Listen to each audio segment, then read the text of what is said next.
Day 3 تیسرے روزے کی دعا بعد اب افطار کا ٹائم آ رہا ہے. اس سے پہلے آپ نے یہ دعا مانگنی ہے کیونکہ اللہ سبحانہ وتعالیٰ روزے دار کی دعا بہت جلدی قبول فرماتا ہے.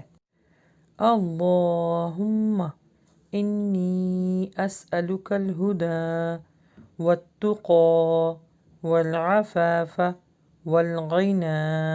لوگ عموماً پوچھتے ہیں کہ کون سی دعا پڑھنی چاہیے، پہلے عشرے کی، دوسرے عشرے کی. وہ حدیث سے ثابت نہیں ہے. یہ دعائیں جو آپ کو بتائی جا رہی ہیں ان کو پڑھنے کا اہتمام کیجیے کیونکہ یہ حدیث سے ثابت ہے.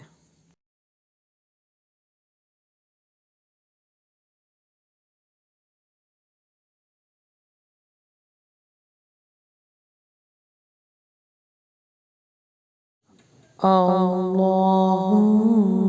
انی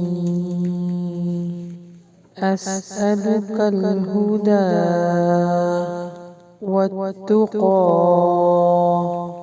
والعفاف والغنی. ترجمہ: اے اللہ، میں تجھ سے سیدھی راہ، پرہیزگاری، پاک دامنی اور بے نیازی کا سوال کرتا